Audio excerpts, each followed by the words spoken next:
got going on. Oh, I left myself more room here.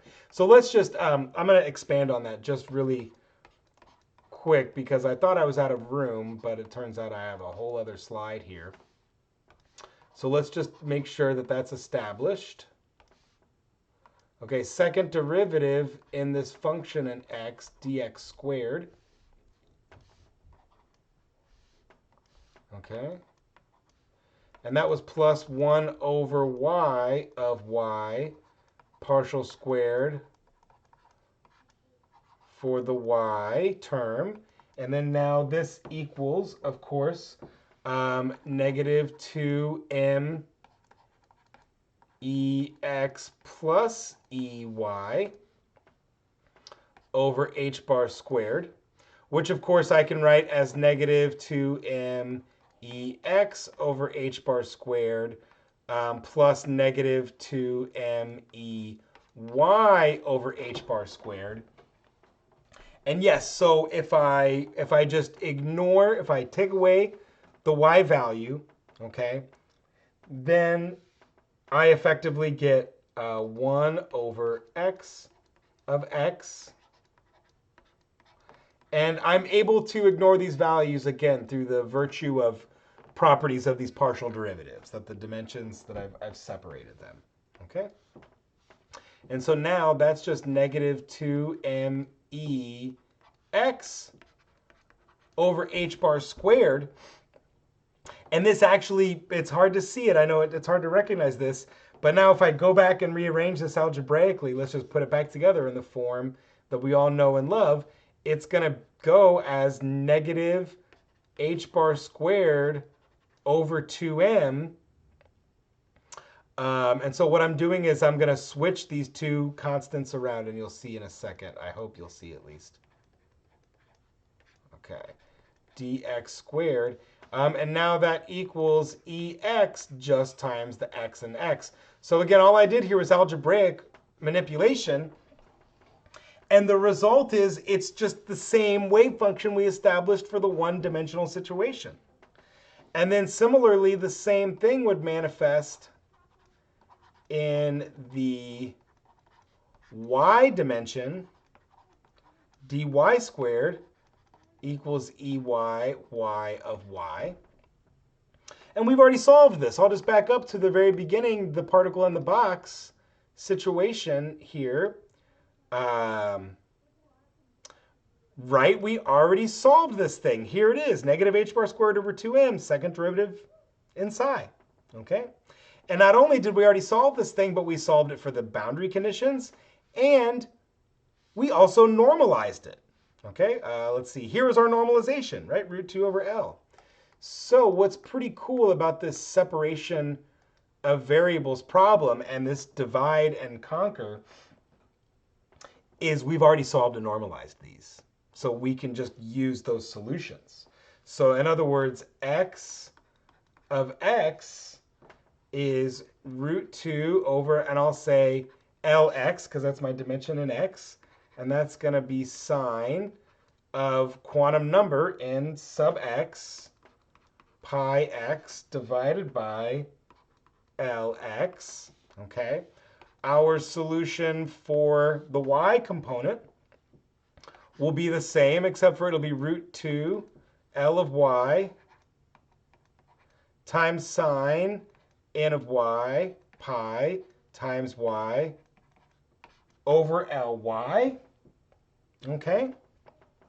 And so I'll remind you that when we did separation of variables, right, we said psi of x. So the wave functions are multiplied, the energies are added.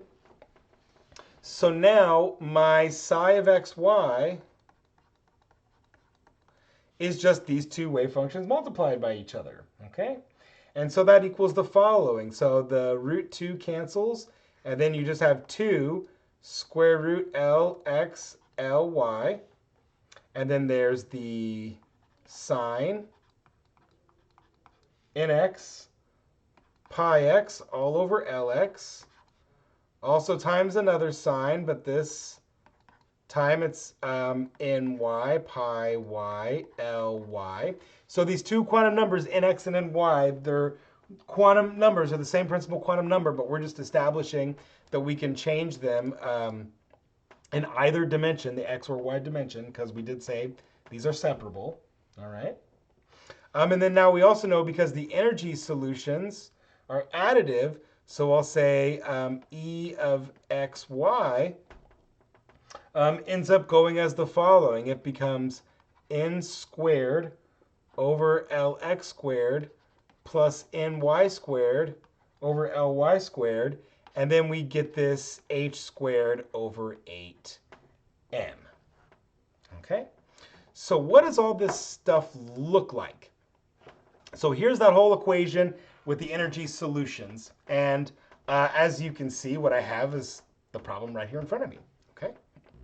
So now when both nx is 1 and ny is 1, we have what's very analogous to our 1D particle in a box problem, which remember was just this, single hump, if you will, right? Well, now two-dimensionally, this becomes like a little hill, okay?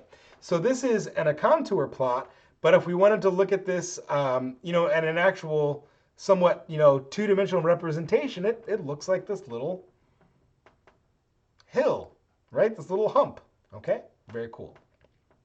So now what happens if we make nx2 but ny1?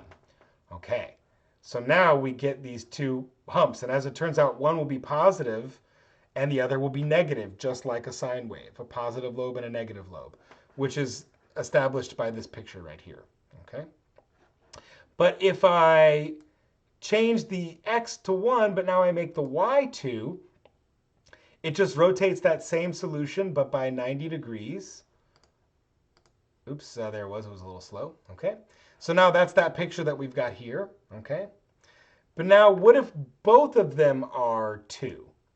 So then we get these 4 quadrants, all right? And so, on the contour map, if we wanted to look at that, and I've just got psi squared that I'm showing you here. So we see both are positive values. If it was just psi, we'd see a positive and a negative, right? So now if I go to the case where they're both 2 and 2, we can see these 4 lobes, okay?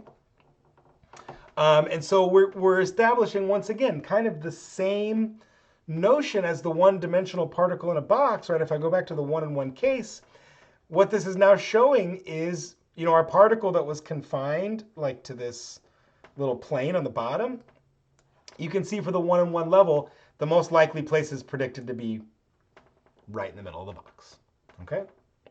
And so in other words, all of those momentum states would be converging to placing that particle right there in the middle. Now what's cool is as we go up to these various levels, this is definitely where we start to see this kind of funky quantization occurring, where now the particles become confined to various quadrants.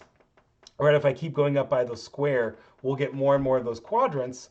But just as we established with the correspondence principle, right, as we go up to higher and higher of those levels, it'll really just show us the particle can exist anywhere on the plane as we achieve really, really large n values, okay? So what happens if we were to keep going with this and we established this as psi of xyz? So could we establish psi of xyz? And as it turns out, we could, and it would be very straightforward through the exact same separation of variables. And I'm just going to write that result down directly, okay?